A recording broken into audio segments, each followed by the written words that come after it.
Bon après-midi chez vous, mesdames et messieurs. Merci à vous de nous rejoindre pour ce bulletin d'information à la une de l'actualité.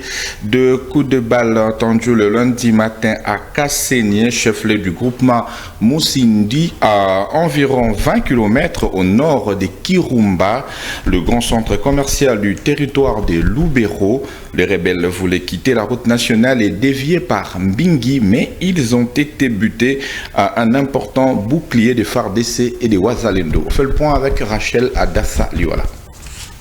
Sous des coups de balles, les rebelles du M23 se cherchent donc la voie facile et moins risquée pour atteindre les territoires de Lubero. Aux alentours des Kasségué, ces assaillants font face à un important bouclier des forces loyalistes et de jeunes Wazalendo. Selon l'administrateur du Lubero, les rebelles n'ont pas encore pris Kasségué, mais ce sont leurs éclaireurs qui sont visibles dans les villages. La situation est restée calme jusque-là. Ces gens-là, comme vous savez, ils avaient déjà traversé pratiquement Kirumba. Alors, on est en train d'observer leurs éclaireurs à Miobwe, 2 fois dans le début de Kassé là-bas. Mais la stratégie militaire se réserve de vous.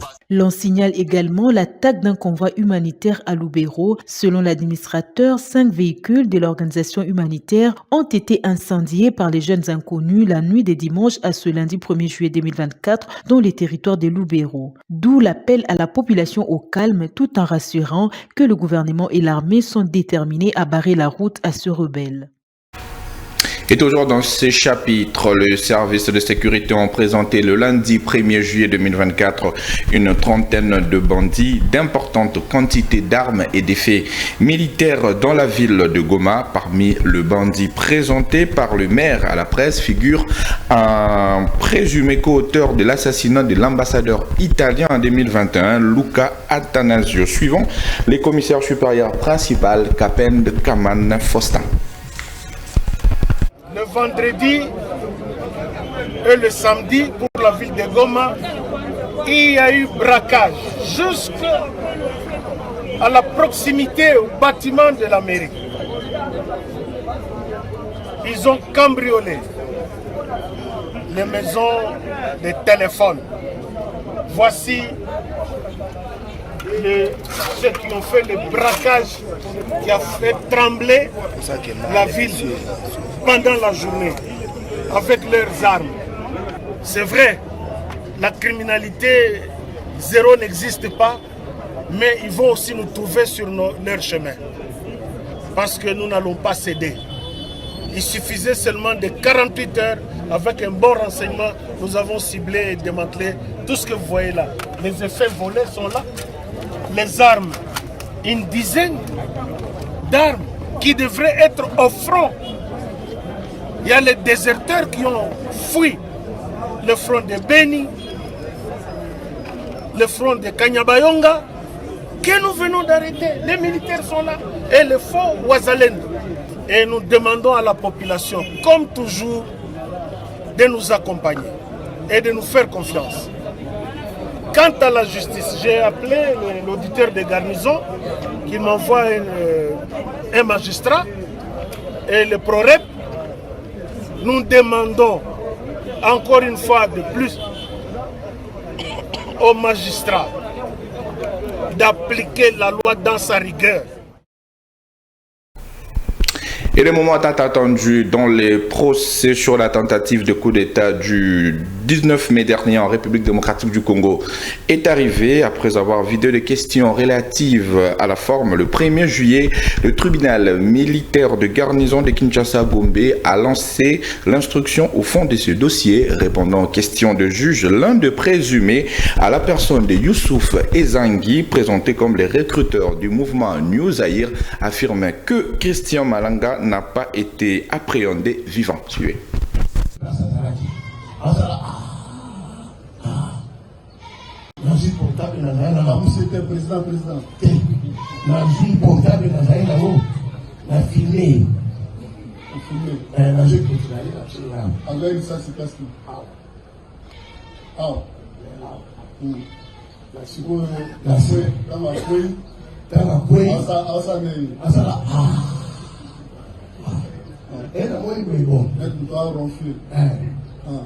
Là, parce qu'au moyen, nous avons nous travaillons gagner.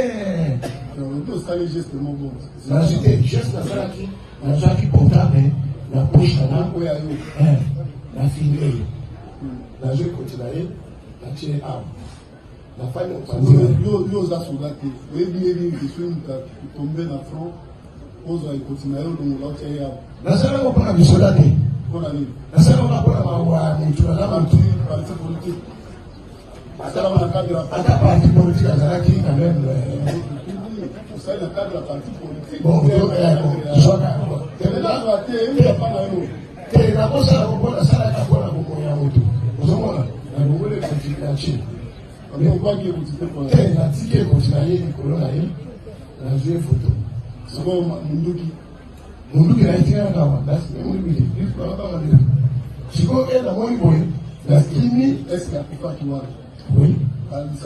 Oui. Vous assure. Bien sûr.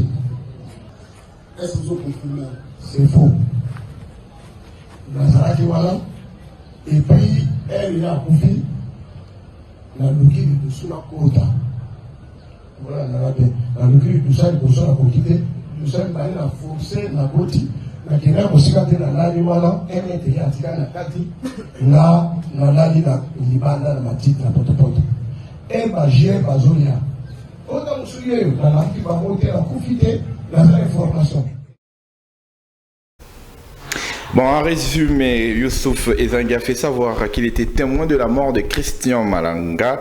Ce dernier n'a pas été appréhendé vivant. Il était mort par balle qu'il avait atteint. Le seul geste que Youssouf avait posé, il avait pris son téléphone et avait filmé.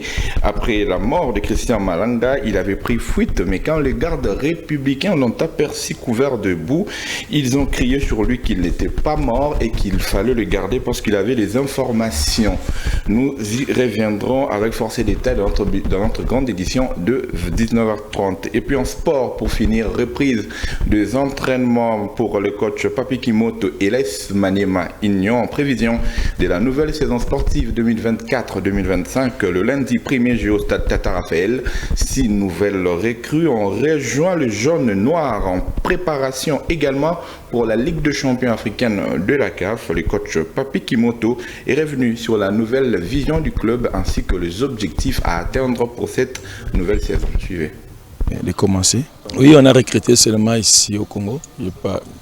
J'ai pas envie d'aller recruter ailleurs. On a recruté chez Don Bosco, on a recruté chez Blessing, DSMP, ainsi que Kouya et MK.